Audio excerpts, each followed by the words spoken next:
think Jeff Smith is trying to do lightheartedness. He's trying to make this a little witty, goofy, very much like a cartoon. I don't think Jeff Smith can do superhero action. I think so much of this stuff looks flat. AKA Padders, welcome back to the channel. It's morning time, and I'm trying to work.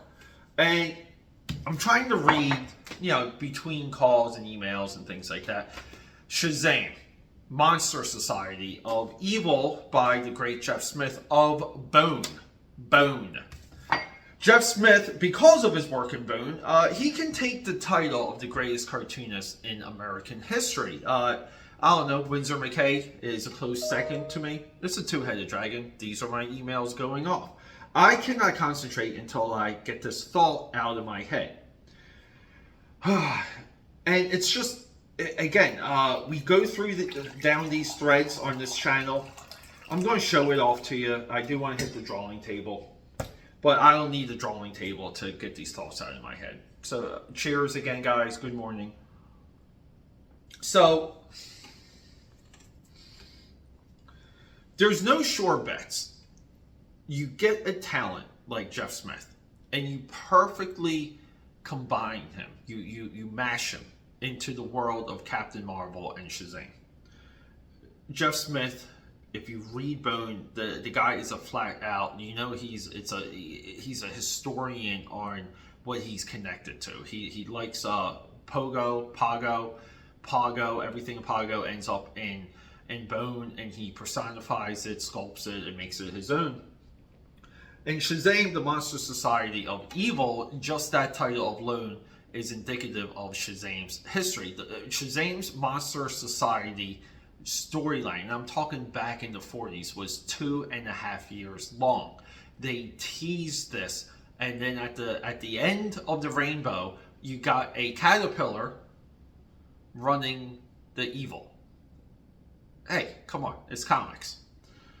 But we get this perfect combination, and we get this combination that the press is going to love, that the heads of DC is going to love, and the creative community that supports DC Comics. Everybody loves the idea of Jeff Smith on Shazam.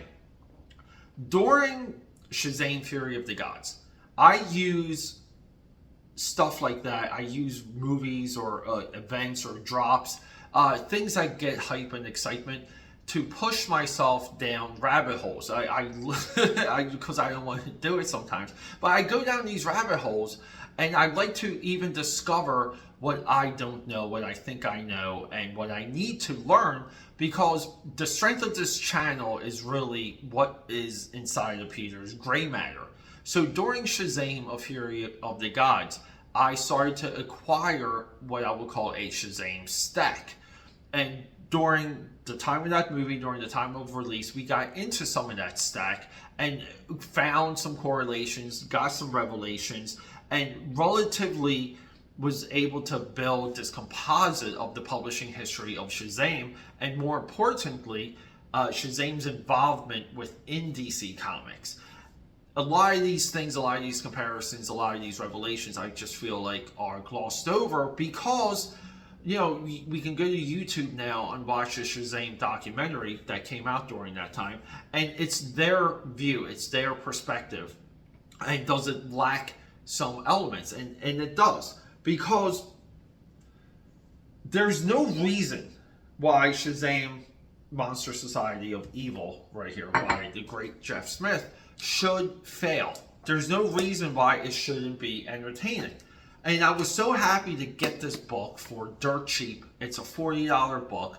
Originally, my local comic shop had it marked down to even $30, and I still couldn't pull the trigger on it. But, they go out of business. They offer 70% off, and, you get this book for next to nothing, and it becomes a sale. But you kind of run home and you read it, but you can't really read it because Dallas is just going to sleep on it the night that you really want to crack it open. But then you start reading it, and you get these red flags. You get these disconnections. You even get things that Jeff Smith is having trouble drawing children. You realize, and this is the video headline. This is the thumbnail.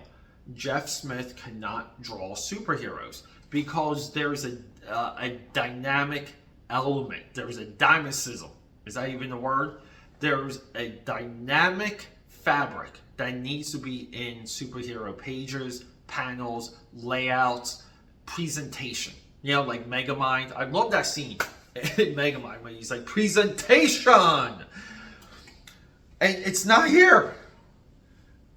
It's not here. So now, just on this channel, I have to complete my Shazam stack because we did recently discover the modern day appearance of Black Adam for a few dollars in DC, by the way. Those were my two remaining books of the stack, which was Jeff Smith's Shazam and the first appearance of Black Adam modern day.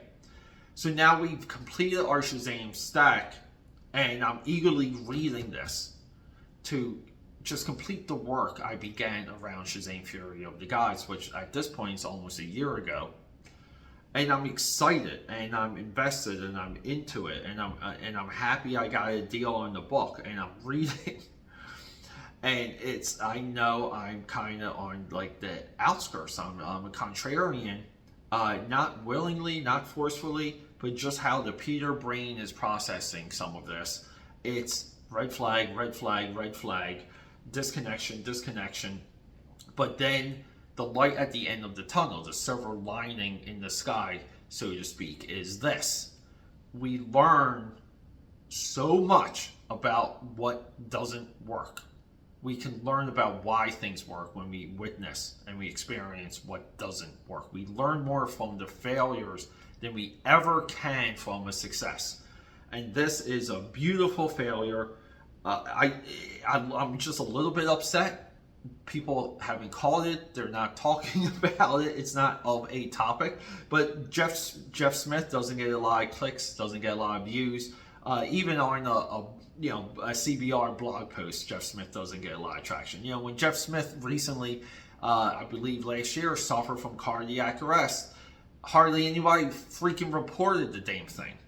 And we get Shazam, and Shazam gets equal amount of traction. I mean, Shazam gets 2 major Hollywood movies, and he's still not considered a marquee character for DC Comics.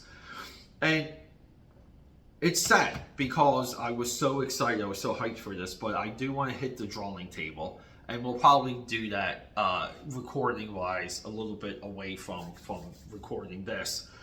But we're going to hit that drawing table, and I want to be able to showcase where my brain is when I process Shazam, the Monster Society of Evil, and I need to look down every time I say that title. I don't know why. It's early. I need my coffee.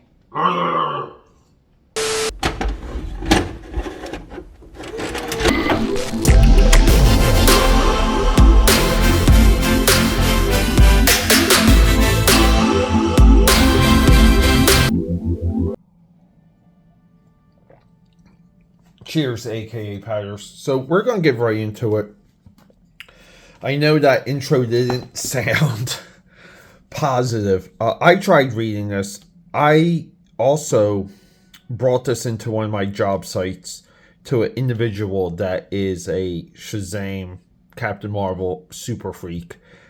I asked him if he ever read this. He said no. I brought it in for him to read, and he read it like in one day. And was just like, this. I don't know what they did with this. And he doesn't know. He's just a fan. He's an old head. He's a fan of Captain Marvel from way back. He doesn't even know who Jeff Smith is. I think to be a little bit positive, we can get into this edition. Because anyone out there that's a process junkie that wants to really read how some of these books come together, and some of the creative decisions along the way, this is a good pickup.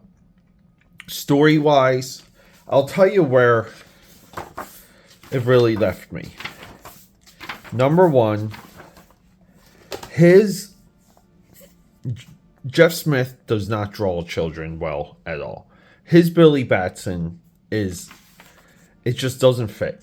I love the idea that Billy Batson he's homeless, he gets tortured by other homeless people, he constantly gets robbed. It's a great opening. It's a great couple pages.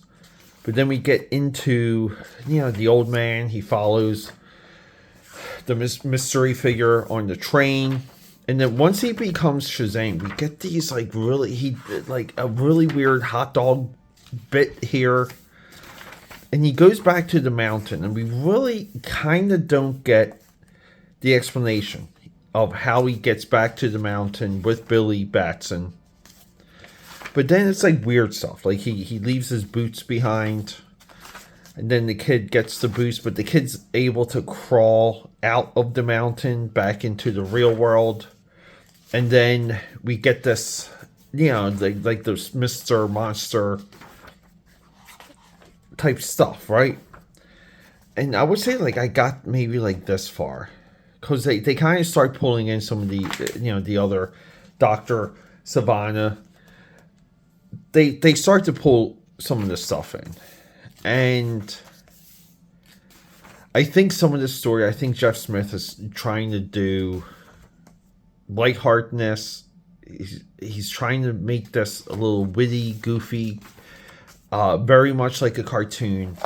I don't think Jeff Smith can do superhero action. I think so much of this stuff looks flat. Our gimmick, like the Mr. Mind. And keep in mind, the Mr. Mind in the original series was almost 3 years. I'm talking from the 40s. It's one of the longest single storylines in comic book history. But I didn't have the strength to get into more of this story. So let's just assume things end on a positive, fun note. I'm not there for that. But then we get, the Monster Society of Evil. So the Monster Society, there was the mystery back in the day of who was running the Monster Society. And Mr. Mind, which was a caterpillar, was the one running it. And we teased that at the end of the modern day Shazam movie. But we get a nice afterword. We get a nice setup here too by Alex Ross, who we contribute a lot of Shazam's modern day positioning on and excitement, because Alex Ross really did a lot of work to put the character back in the hearts and minds of comic book fans. And we get this great sketchbook, amazing notes here. We just see Jeff Smith working the process out. We also don't see him rotating the camera a lot. Just to be clear, what I mean, and we'll use Crypt here as an example, what I mean about rotating the camera, I mean, we're drawing the character, this is our viewpoint, we're rotating. So you rotate the camera. But we don't get a lot of that in his sketchbook. Nice notes though. It's almost as if Jeff Smith would have been a better editor or art director for this series. More than anything. Some sweet layouts. Nice setups here. Really nice. Editors like seeing this stuff. If you work with an editor, anyone that's an editor out there that's freelancing, you should require to see this before you see someone's comic script. It should go between the writer, the artist, the layouts, right to the editor. Get the feedback from the editor, make your changes. And then we get nice blue line inked artwork. So this is such a well-designed, curated section here. I mean, some of the original artwork really does sing, though. Easter eggs. Uncle Dundee. Dudley, not Dundee. So we get the Mr. Mind reveals, kind of nice, but Yeah, we get some of these nice comparisons, right? Like, let's go through comic book history and do Easter eggs. Cool. Yeah, Tawny the tiger. It's okay, cool. Like, make him a real tiger. I would have thought Jeff Smith and all his whimsy would put Tawny the tiger in a suit, as he should always appear. But again, we get some nice process stuff in the back here, and I would say, like, for this book not skyrocketing in price this edition and being affordable on eBay and Amazon, this is worth your price of admission right here. Don't get into the story, because I don't think he just doesn't capture it, and he doesn't do good superhero action, like, period. And even this cover, this is just not an idea or an image of Captain Marvel that we want to see. And that's it. So, guys, not totally positive here. What does the inside look like? Oh wow. Okay, this is cool. Guys, I didn't even know about this. See, like, this is what I'm talking about. Like, this is like, that's decent. I never liked this either. That's what I mean. He just doesn't capture Captain Marvel. He just doesn't.